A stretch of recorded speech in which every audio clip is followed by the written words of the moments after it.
ಒಂದು ತುಂಡು ನೋಟನ್ನು ಕೊಡ್ತಾರೆ. ಅದು ಸಪೋಸ್ 10 ರೂಪಾಯಿ ನೋಟ್ ಇರುತ್ತೆ, ಆ ತುಂಡಾಗಿರುತ್ತೆ, 2 ಪೀಸ್ ಆಗಿರುತ್ತೆ. ಆ ಪೀಸ್ ಒಂದು ನೋಟನ್ನ ಪೀಸ್ ಇಡ್ತಾರೆ.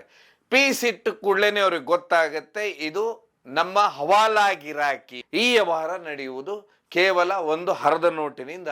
ಹೀಗೆ ಇದಕ್ಕಂತಾರೆ ಮಾಫಿಯಾ ಮತ್ತೆ ಹವಾಲಾ. ಅಂದ್ರೆ ಇದು ಏನು AI ಸಾಫ್ಟ್ವೇರ್ ಅನ್ನ ಎಲ್ಲ ಕಡೆ ಹಾಕಿರ್ತಾರೆ. ತುಂಬಾ ವಿಶೇಷ ಅಂತ ಹೇಳಿದ್ರೆ ಎಕ್ಸಲೇಟರ್ ಇಳಿತಾ ಇದ್ರೆ ಅಥವಾ ಏರ್ತಾ ಇದ್ರೆ ನಿಮ್ಮ ಬ್ಯಾಗಲ್ಲಿ ಏನಿದೆ ಅಂತ ಅಲ್ಲೇ ಗೊತ್ತಾಗ್ಬಿಟ್ಟು. ಮಾನ್ಯ ವೀಕ್ಷಕರೇ, ಅಳಿದು ಉಳಿದವರು ಕಂಡಂತೆ ಸ್ವಾಗತ ಸುಸ್ವಾಗತ. ಎಲ್ಲೆಲ್ಲೂ ಬಹುದೊಡ್ಡ ಚರ್ಚೆ ಅಂದ್ರೆ ರನ್ಯಾ ರಾವ್. ಯಾರು ಈ ರನ್ಯಾ ರಾವ್ ಅಂದ್ರೆ ಕನ್ನಡದ ಖ್ಯಾತ ನಟಿ. ಇವರು ಚಿನ್ನದೊಂದಿಗೆ ಬೆಂಗಳೂರು ಏರ್ಪೋರ್ಟಿನಲ್ಲಿ ಸಿಕ್ಕಾಕೊಂಡ್ಬಿಡ್ತಾರೆ ದುಬೈನಿಂದ ಚಿನ್ನ ತರುವತ್ತಿಗೆ. ಅದು ಸರಿಸುಮಾರು 14 kg 800 ಗ್ರಾಮು. ಅದನ್ನು 15 ದಿವಸದಲ್ಲಿ ಸುಮಾರು ಬಾರಿ ಇವರು ದುಬೈಗೆ ಹೋಗಿ ವಾಪಸ್ ಬಂದಿರ್ತಾರೆ ಅನ್ನುವಂಥದ್ದು ಈಗ ಬಹುದೊಡ್ಡ ಸುದ್ದಿ. ಆದರೆ ಇವತ್ತಿನ ವಿಷಯದಲ್ಲಿ ತಿಳ್ಕೊಳ್ಳುವ, ದುಬೈನಲ್ಲಿ ಆ ರೀತಿ ಚಿನ್ನ ಅಷ್ಟು ಕಡಿಮೆ ರೇಟಿಗೆ ಸಿಗುತ್ತಾ? ದುಬೈನಿಂದ ನಾವೆಲ್ಲ ಚಿನ್ನವನ್ನು ತಗೊಂಡು ಬರ್ಬೋದಾ? ಬೆಂಗಳೂರು ಏರ್ಪೋರ್ಟ್ನಿಂದ ಹೊರಗೆ ಪಾಸ್ ಆಗ್ಬೋದಾ ಅನ್ನುವಂಥದ್ದೇ ಈಗ ಮುಖ್ಯ ಚರ್ಚೆ. ಯಾಕಂತ ಹೇಳಿದ್ರೆ ನಿಮಗೆಲ್ಲ ಕೇಳಿರ್ತೀರ, ನೋಡಿರ್ತೀರ, ಓದಿರ್ತೀರ ನೀವು. ದುಬೈ ಏರ್ಪೋರ್ಟು, ದುಬೈ ತುಂಬ ಸ್ಟ್ರಿಕ್ಟ್ ಕಂಟ್ರಿ, ತುಂಬ ಕಾನೂನು ಬಿಗಿಯಾಗಿದೆ. ಆದ್ರೆ ಅದು ಹೇಗೆ ಇಲ್ಲಿವರೆಗೆ ಚಿನ್ನ ಬಂತು ಅಂತ ನೋಡ್ತಾ ಹೋದ್ರೆ ಇದೇ ತುಂಬ ಆಶ್ಚರ್ಯಕರ ವಿಷಯ. ಹೀಗಾಗಿ ಚಿನ್ನದ ಸ್ಮಗ್ಲಿಂಗನ್ನು ಯಾವ ರೀತಿ ಮಾಡಬಹುದು ಅನ್ನುವಂಥದ್ದು ಇವತ್ತು ಮಾತಾಡ್ತಾ ಹೋಗುವ. ಯಾಕಂತ ಹೇಳಿದ್ರೆ ಈಗ ಇವರು ಕೇವಲ ತಿಂಗಳ ಒಳಗನೆ ಇಷ್ಟು ಬಾರಿ ದುಬೈಗೆ ಹೋಗಿ ಬಂದ್ಬಿಟ್ಟಿದ್ದಾರೆ ಅಂತ ಹೇಳಿದ್ರೆ ದುಬೈ ಏರ್ಪೋರ್ಟಲ್ಲಿ ಇವರನ್ನ ಚೆಕ್ ಮಾಡಲಿಲ್ವಾ? ಯಾಕಂತ ಹೇಳಿದ್ರೆ ದುಬೈನಿಂದ ಬರಬೇಕಾದ್ರೆ ನಾವು 3000 ದಿರಾಮ್ ಅಂದ್ರೆ ಭಾರತದ 1 ದಿರಾಮ್ ಅಂದ್ರೆ 23 ರೂಪಾಯಿ 50 ಪೈಸಾವರೆಗೆ ಇವತ್ತಿಗಿದೆ. ಅದರರ್ಥ ನಾವು ಲೆಕ್ಕ ಮಾಡ್ಬೋದು ಎಷ್ಟು ಸಾವಿರ ಆಯ್ತು ಅಂತ ಹೇಳಿ. 3000ದ ವಸ್ತುವನ್ನ ಏನಾದರೂ ನಾವು ದಿರಾಮಿನ ವಸ್ತುವನ್ನ ಖರೀದಿ ಮಾಡಿದ್ರೆ ಅದನ್ನ ಅಲ್ಲಿ ಕಸ್ಟಮ್ನ ಕಟ್ಟಿ ಬರಬೇಕು. ಯಾಕಂದ್ರೆ ಅಲ್ಲಿ ಡ್ಯೂಟಿ ಮತ್ತೆ ನಾವು ಕಟ್ಟಿ ಮತ್ತೆ ಭಾರತದಲ್ಲಿ ತರಬೇಕಾಗತ್ತೆ, ಇಲ್ಲಿ ಮತ್ತೆ ತೋರಿಸ್ಬೇಕಾಗತ್ತೆ. ಅದೇನಾದರೂ 60,000 ದಿರಾಮ್ವರೆಗೆ ವಸ್ತು ಇತ್ತಂದ್ರೆ ಅದಕ್ಕೆ ಮತ್ತೆ ಕಸ್ಟಮ್ಸ್ ಅಲ್ಲೋಗಿ ಸ್ಪೆಷಲ್ ಪರ್ಮಿಷನ್ ತಗೊಂಡು ಯಾಕೆ ತಗೊಂಡು ಹೋಗ್ತಾ ಇದ್ದೇವೆ, ಏನು ವಿಷಯ ಅನ್ನುವಂತ ತರಬಹುದು. ಅದು ಬಿಟ್ರೆ ಚಿನ್ನವನ್ನ ತರ್ತೇವೆ KG ಗಟ್ಲೆ ಅಂತ ಹೇಳಿದ್ರೆ ಅದಕ್ಕೆ ಚಿನ್ನದ ಎಕ್ಸ್ಪೋರ್ಟ್ ಇಂಪೋರ್ಟ್ ನಮ್ಮ ಹತ್ರ ಲೈಸೆನ್ಸ್ ಇರಬೇಕು. ಅದು ಪ್ರಾಪರ್ ವೇದಲ್ಲಿ ಟ್ರೇಡ್ ಆಗುತ್ತೆ. ಅದನ್ನ ಯಾರು ಈ ರೀತಿ ಕದ್ದು ಮುಚ್ಚಿ ತರುವುದಿಲ್ಲ. ಯಾಕಂತ ಹೇಳಿದ್ರೆ ಅದು ಅಲ್ಲಿ ಎಕ್ಸ್ಪೋರ್ಟ್ ಇದರಿಂದನೇ ಗೂಡ್ಸ್ ಇಂದಾನೆ ಬರುತ್ತೆ, ಗೂಡ್ಸ್ ಇಂದಾನೆ ಹೋಗುತ್ತೆ. ಹಾಗಾದ್ರೆ ದುಬೈ ಏರ್ಪೋರ್ಟು ಏನು ನಮ್ಮ ಬೆಂಗಳೂರು ಏರ್ಪೋರ್ಟ್ ಇದ್ದ ತರ ಇದೆನಾ, ಅಥವಾ ಅಲ್ಲಿ ಸುಮಾರು ಆ ರೀತಿ ಸೆಕ್ಯೂರಿಟಿಯ ಚೆಕಿಂಗ್ ಇಲ್ವಾ ಅನ್ನುವಂಥದ್ದು ಸುಮಾರು ಜನರಲ್ಲಿ ಇರುತ್ತೆ ದುಬೈಗೆ ಹೋಗಿ ಬಂದ ಮೇಲೆ. ಯಾಕಂತ ಹೇಳಿದ್ರೆ ಎಲ್ಲರೂ ದುಬೈ ಏರ್ಪೋರ್ಟಿಗೆ ಹೋದ ಕೂಡಲೇ ಇಲ್ಲಿಯ ಥರ ಭಾರತದ ಥರ ಸೆಕ್ಯೂರಿಟಿ ತುಂಬ ಚೆಕ್ ಮಾಡೋದು, ಮಷೀನ್ ಹಾಕೋದು ಈ ರೀತಿ ಏನು ಮಾಡೋದಿಲ್ಲ. ಯಾಕಂತ ಹೇಳಿದ್ರೆ ಅಲ್ಲಿ ಇರುವಂಥದ್ದು ಏರ್ಪೋರ್ಟಲ್ಲಿ ಆರ್ಟಿಫಿಷಿಯಲ್ ಇಂಟೆಲಿಜೆನ್ಸ್ ಅಂತ ಹೇಳಿದ್ರೆ ಏನು AI ಸಾಫ್ಟ್ವೇರನ್ನು ಎಲ್ಲ ಕಡೆ ಹಾಕಿರ್ತಾರೆ.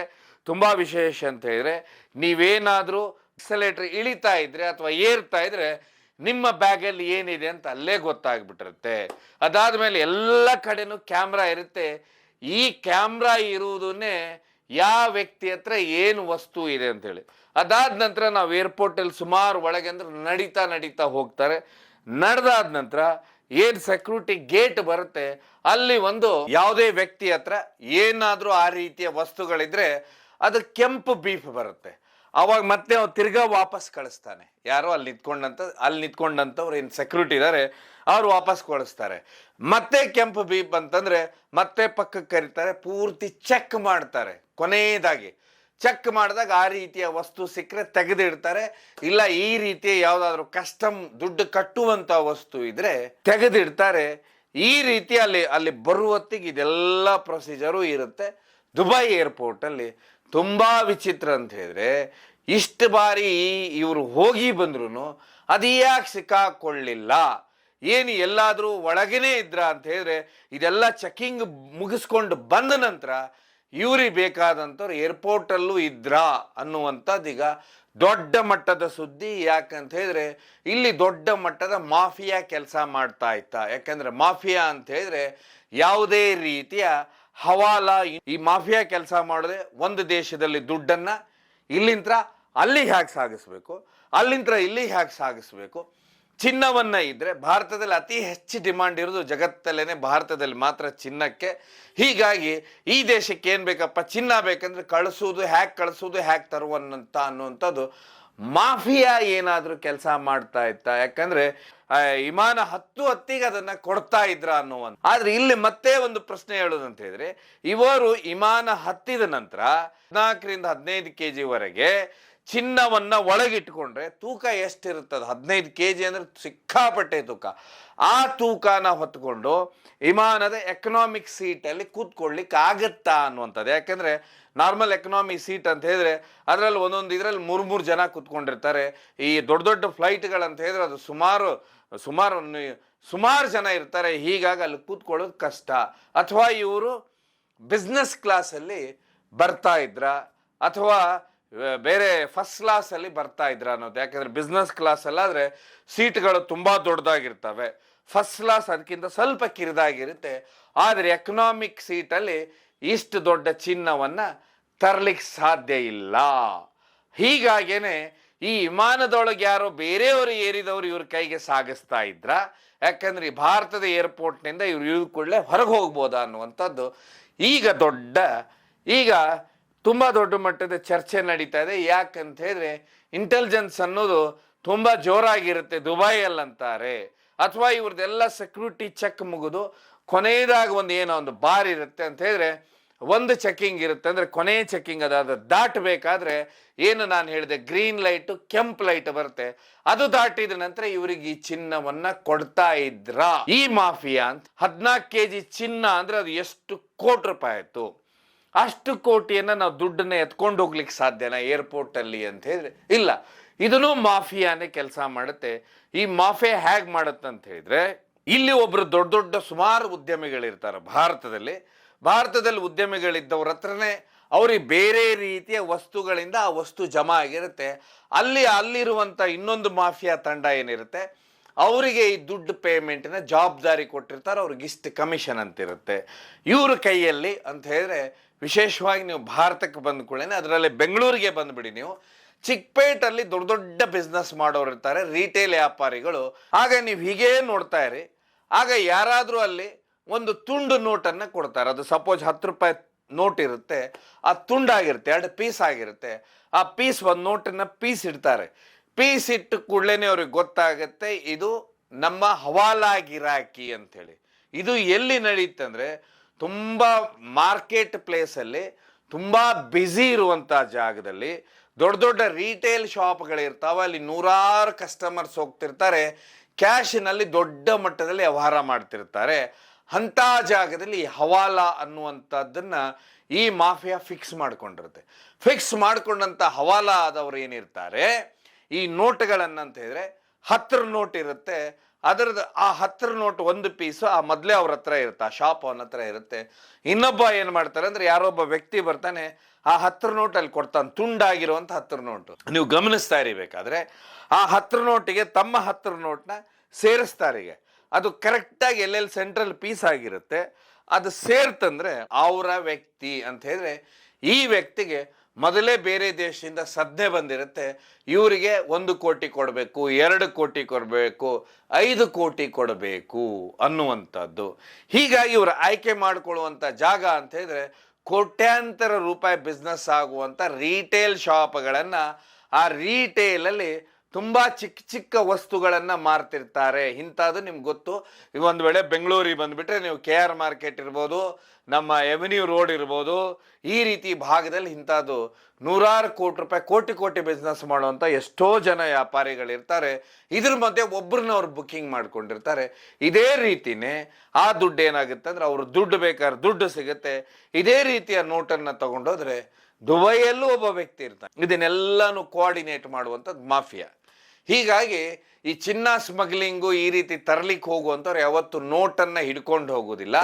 ಆ ನೋಟಿಗೆ ಬೇರೆ ರೀತಿಯ ಇವ್ರದ್ದು ವ್ಯವಹಾರ ಇರುತ್ತೆ. ಇದಕ್ಕೆ ಹವಾಲಾ ಅನ್ನೋದು ಅಂತ ಹೇಳಿದ್ರೆ ಹೇಗೆ ದುಡ್ಡನ್ನ ಎಕ್ಸ್ಚೇಂಜ್ ಆಗುತ್ತೆ, ಯಾವ ರೀತಿ ಚಿನ್ನ ಅಥವಾ ಇನ್ನೊಂದು ಎಕ್ಸ್ಚೇಂಜ್ ಆಗುತ್ತೆ ಅನ್ನೋದಕ್ಕೆ ಇದೇ ಮೇನ್ ಹವಾಲ ಮಾಡುವಂಥದ್ದು ಇರುತ್ತೆ. ಈ ಮಾಫಿಯಾಗಿ ಇಷ್ಟಿಷ್ಟು ಕಮಿಷನ್ ಅಂತ ಇರುತ್ತೆ. ಅವರೇ ವಾರ ಅಂತ ಹೇಳಿದ್ರೆ 1 ಕೋಟಿನ ಅಲ್ಲಿಗೆ ದುಬೈಯಲ್ಲಿ ಯಾರಿಗಾದ್ರೂ 10 ಕೋಟಿ ತಲುಪಿಸಿದ್ರೆ 10 ಕೋಟಿ ತಲುಪಿಸ್ತಾರೆ. ಅದೇ ಬೆಂಗಳೂರಿನಲ್ಲಿ ಯಾರಿಗಾದ್ರೂ 10 ಕೋಟಿ ತಲುಪಿಸ್ಬೇಕಾದ್ರೆ 10 ಕೋಟಿ ತಲುಪಿಸೋದಕ್ಕೂ 10 ವ್ಯಕ್ತಿಗಳನ್ನು ಆಯ್ಕೆ ಮಾಡಿಟ್ಕೊಂಡಿರ್ತಾರೆ.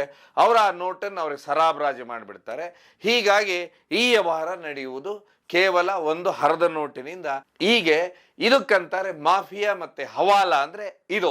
ಅದಾದ್ಮೇಲೆ ಇವರು ಬೆಂಗಳೂರು ಏರ್ಪೋರ್ಟ್ನಲ್ಲಿ ಇಳಿತಾರೆ. ಇಳಿದ ಕೂಡಲೇ ಇವರು ಪ್ರೋಟೋಕಾಲ್ನ ಬಳಸ್ತಾ ಇದ್ರು. ಯಾಕಂತ ಹೇಳಿ ನಿಮ್ಗೆಲ್ಲ ಗೊತ್ತು, ಇವರು ನಟಿಯಾಗಿದ್ರಿಂದ, ಆಮೇಲೆ ಇವರ ತಂದೆ ದೊಡ್ಡ ಹುದ್ದೆಯಲ್ಲಿದ್ದರಿಂದ ಇವರಿಗೆ ಪ್ರೋಟೋಕಾಲ್ ಸಿಗ್ತಾ ಇತ್ತು ಅನ್ನೋದು. ಹಾಗಾದ್ರೆ ಪ್ರೋಟೋಕಾಲ್ ಅಂದ್ರೆ ಏನು ಅಂದ್ರೆ, ಏರ್ಪೋರ್ಟ್ ಅಲ್ಲಿ ಏನು ವಿಮಾನ ಆ ದೇಶದಿಂದ ಬೆಂಗಳೂರಿಗೆ ಬರುತ್ತೆ ದುಬೈನಿಂದ, ಅಲ್ಲಿ ಇಳಿದ ನಂತರ ಅವರು ಇಮಿಗ್ರೇಷನ್ ನಲ್ಲಿ ಈ ಪ್ರೋಟೋಕಾಲ್ ಕೊಡುವಂಥವ್ರು, VIP ಗಳಿಗೆ ಪ್ರೋಟೋಕಾಲ್ ಕೊಡುವಂಥವ್ರು ನಿಂತ್ಕೊಂಡಿರ್ತಾರೆ. ಅವ್ರಿಗೆ ಗೊತ್ತಿರುತ್ತೆ ಭಾರತದ ಮಂತ್ರಿಗಳು, ಮಿನಿಸ್ಟ್ರಿಗಳು ಅಥವಾ ದೊಡ್ಡ ದೊಡ್ಡ ಅಧಿಕಾರಿಗಳು, ಇಲ್ಲ ದೊಡ್ಡ ಅಧಿಕಾರಿಗಳ ಮಕ್ಕಳು ಈ ರೀತಿ ಬಂದಾಗ ಅಂದ್ರೆ ಅಲ್ಲಿ ಇಮಿಗ್ರೇಷನ್ ನಲ್ಲಿ ನಿಂತ್ಕೋಬೇಕು. ಮೊದಲು ಆ ದೇಶದಲ್ಲಿ ಫೋಟೋ ತೆಗೆಸ್ಕೊಂಡಿರ್ತಾರೆ. ಈ ದೇಶದಲ್ಲಿ ಬಂದ ಕೂಡಲೇ ಇಲ್ಲಿ ಫೋಟೋ ತೆಗೆಸ್ಕೊಳ್ತಾರೆ. ಫೋಟೋ ತೆಗೆಸ್ಕೊಂಡ ನಂತರ ಅವ್ರ ಪಾಸ್ಪೋರ್ಟ್ ಮೇಲೆ ಸೀಲ್ ಬೀಳುತ್ತೆ. ಮೊನ್ನೆ ಹೋದಂಥವ್ರು ಈ ದೇಶದಿಂದ ಈಗ ಮತ್ತೆ ಈ ದೇಶಕ್ಕೆ ಇವ್ರು ವಾಪಸ್ ಆಗಿದ್ದಾರೆ ಅಂತ ಹೇಳಿ ಸೀಲ್ ಹಾಕ್ತಾರೆ.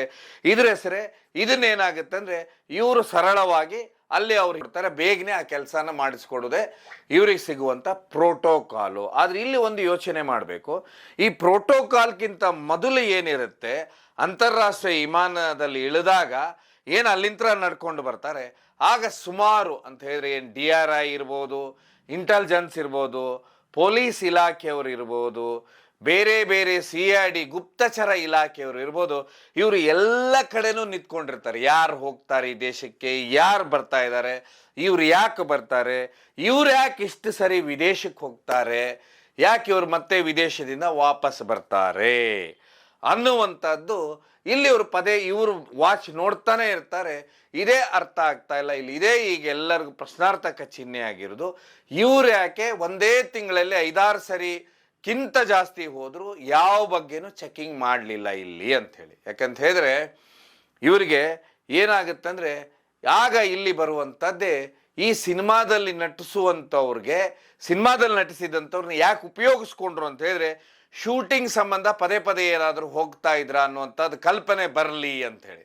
ಆದರೆ ಇದು ಇಲ್ಲಿರುವಂಥ ಇಂಟೆಲಿಜೆನ್ಸ್ಗಿಂತ ಇದು ದೆಹಲಿಯಲ್ಲಿರುವಂಥ ಇಂಟೆಲಿಜೆನ್ಸ್ ಅವ್ರಿಗೆ ಗೊತ್ತಾಗುತ್ತೆ ಏನೋ ತಪ್ಪು ನಡೀತಾ ಇದೆ ಅಂತ ಹೇಳಿ. ಅಲ್ಲಿಂತ್ರನೇ ಇಲ್ಲಿ ಬಂದು ನಿಂತ್ಕೊಂಡಿರ್ತಾರೆ ಫಸ್ಟೇ. ಆದರೆ ಇಲ್ಲಿದ್ದಂಥ ಅದೇ ಡ್ಯೂಟಿ ಮಾಡುವಂಥವ್ರಿಗೆ ಯಾರಿಗೂ ಗೊತ್ತಿರೋದಿಲ್ಲ ಯಾಕೆ ಇವರು ಪದೇ ಪದೇ ಬರ್ತಾ ಇದ್ದಾರೆ, ಈ ರೀತಿಯ ಜಾಕೆಟ್ ಎಲ್ಲ ಧರಿಸಿದ್ದಾರೆ ಅಥವಾ ಇವ್ರನ್ನ ಚೆಕ್ ಮಾಡ್ಲಿಕ್ಕೆ ಹೋಗುದಿಲ್ಲ. ಆಮೇಲೆ ಅದೆಲ್ಲದಕ್ಕಿಂತ ಹೆಚ್ಚಾಗಿ ಇಲ್ಲಿ ಏನವರು ಈ ವಿಮಾನದಿಂದ ಇಳಿತಾರೆ, ಏರ್ಪೋರ್ಟಲ್ಲಿ ನಡ್ಕೊಂಡು ಬರ್ತಾ ಇರ್ತಾರೆ, ಆವಾಗ ಕ್ಯಾಮ್ರಾಗಳೆಲ್ಲ ಕಡೆ ಇರುತ್ತೆ. ಇದೊಂದು ನಾವು ಅರ್ಥ ಮಾಡ್ಕೋಬೇಕು. ಏರ್ಪೋರ್ಟು ಅಥವಾ ಸೂಕ್ಷ್ಮ ಜಾಗದಲ್ಲಿ ಇರುವಂಥ ಕ್ಯಾಮ್ರಾಗಳು ಯಾವ ವ್ಯಕ್ತಿ ಹತ್ರ ಏನು ಸಾಮಾನು ತರ್ತಾ ಇದ್ದಾನೆ, ಏನು ಹಿಡ್ಕೊಂಡು ಬರ್ತಾ ಇದ್ದಾನೆ, ಅವನ ನಡೆಯುವ ರೀತಿ ಹೇಗಿದೆ ಅಂಥೇಳಿ ಅದನ್ನ ಚೆಕ್ ಮಾಡ್ಲಿಕ್ಕೆ ಇರುವಂಥದ್ದು. ಯಾರು ಬಂದ್ರು ಯಾರು ಹೋದ್ರು ಅಂಥೇಳಿ ಇಲ್ಲಿ ನಮ್ಮಲ್ಲೆಲ್ಲ ಬೇಕರಿಗಳ ಮುಂದೆ ಅಲ್ಲಿ ಇಲ್ಲಿ ನಮ್ಮ ಸಿಗ್ನಲ್ ಅಲ್ಲಿ ನಾವು ಹಾಕಿರ್ತೇವೆ ಕ್ಯಾಮ್ರಾಗಳು. ಆ ರೀತಿಯ ಕ್ಯಾಮ್ರಾಗಳು ಈ ಸೂಕ್ಷ್ಮ ಪ್ರದೇಶಗಳಲ್ಲ. ಅದೇ ಆಶ್ಚರ್ಯ ಅಂತ ಹೇಳಿದ್ರೆ ಅಷ್ಟು ಸರಿ ಕ್ಯಾಮ್ರಾದಿಂದನೇ ಯಾರು ಏನು ಮಾಡ್ತಾ ಇದ್ದಾರೆ ಅಂತ ಹೇಳಿ ಗೊತ್ತಾಗುವಂಥದ್ದು ಹಿಡಿಯುವಂಥವ್ರು ಆ ಕ್ಯಾಮ್ರಾದಲ್ಲೇ ಅವ್ರಿಗೆ ಗೊತ್ತಾಗೋದಿಲ್ಲ ಇವ್ರು ಈ ಪರಿ ಚಿನ್ನನ ಹೊತ್ಕೊಂಡು ಬರ್ತಾ ಇದ್ದಾರೆ ಅನ್ನೋ. ಯಾವಾಗ ಇಮಿಗ್ರೇಷನ್ ಅಂದ್ರೆ ಏರ್ಪೋರ್ಟ್ ಹೊರಗೆ ಬರೋರಿಗೆ, ಏರ್ಪೋರ್ಟ್ ಹೊರಗೆ ಬಂದ ನಂತರ ಇವ್ರಿಗೇನಂತ ಹೇಳಿದ್ರೆ ಸರ್ಕಾರಿ ಗಾಡಿ ಸಿಗ್ತಾ ಇತ್ತು. ಆ ನಂತರ ಇವರು ಸರ್ಕಾರಿ ಗಾಡಿಯಲ್ಲಿ ತಮ್ಮ ಮನೆಗೆ ಹೋಗ್ತಾ ಇದ್ರು ಅನ್ನುವಂಥದ್ದು ಏನಿದೆ. ಹಾಗಾದ್ರೆ ಇವರು ಸರ್ಕಾರಿ ಗಾಡಿ ಸಿಕ್ತು, ಗಾಡಿಯಲ್ಲಿ ತಮ್ಮ ಮನೆಗೆ ಹೋದ್ರು.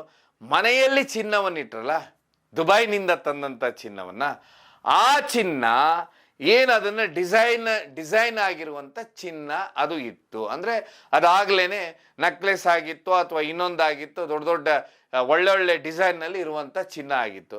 ಹಾಗಾದ್ರೆ ಇದರ ಅರ್ಥ ಇಲ್ಲಿ ಬರುವಂತದ್ದು ಯಾರೋ ಒಬ್ಬ ಜುವೆಲ್ಸ್ ಅಂತ ಹೇಳಿದ್ರೆ ದೊಡ್ಡ ವ್ಯಾಪಾರಿಗಳೇ ಇದ್ರ ಹಿಂದೆ ಇದ್ದಾರೆ, ಇವರಿಗೆ ದುಬೈಗೆ ಮತ್ತೆ ಭಾರತಕ್ಕೆ ಕಾಂಟ್ಯಾಕ್ಟ್ ಇದೆ ಅನ್ನುವಂಥದ್ದು ಈಗ ಸುದ್ದಿ ಬರ್ತಾ ಇದೆ. ಇದೆಲ್ಲದಕ್ಕಿಂತ ಹೆಚ್ಚಾಗಿ ಈ ಚಿನ್ನ ಸ್ಮಗ್ಲಿಂಗ್ ಅಲ್ಲಿ ಅಂತ ಹೇಳಿದ್ರೆ ಅತಿ ಹೆಚ್ಚು ಶೂಟಿಂಗ್ ಅನ್ನೋದು ಸಿನಿಮಾ ಹೀರೋಯಿನ್ ಅಂದ್ಕೊಳ್ಳೇನೆ ಶೂಟಿಂಗ್ ಹೋಗ್ತಾರೆ ಅನ್ನುವಂಥದ್ದು ತಲೆಯಲ್ಲಿ ಬರ್ತಾ ಇರುತ್ತೆ. ಹೀಗಾಗಿ ಶೂಟಿಂಗ್ ಹೋಗ್ತಾ ಇದ್ದಾರೆ ಅಂತ ಹೇಳಿ ತಿಳ್ಕೊಳ್ತಾರೆ ಅಂತ ಹೇಳಿ ಸುಮಾರು ಪ್ರಶ್ನೆಗಳು ಬರ್ತವೆ. ಹಾಗಾದ್ರೆ ಭಾರತಕ್ಕೆ ಯಾಷ್ಟು, ಯಾಕಂತ ಹೇಳಿದ್ರೆ ಭಾರತದಲ್ಲಿ ಚಿನ್ನದ ಬೆಲೆ ಬೇರೆ, ದುಬೈಯಲ್ಲಿ ಚಿನ್ನದ ಬೆಲೆ ಬೇರೆ, ಅಲ್ಲಿಯ ಟ್ಯಾಕ್ಸೇ ಬೇರೆ, ಇಲ್ಲಿಯ ಟ್ಯಾಕ್ಸೇ ಬೇರೆ. ಆಮೇಲೆ ಇವತ್ತು ಭಾರತದಲ್ಲಿ, ಜಗತ್ತಿನಲ್ಲೇ ಭಾರತ ದೇಶದಲ್ಲಿ ಅತಿ ಹೆಚ್ಚು ಚಿನ್ನಕ್ಕೆ ಡಿಮಾಂಡ್ ಬಂದಿದೆ.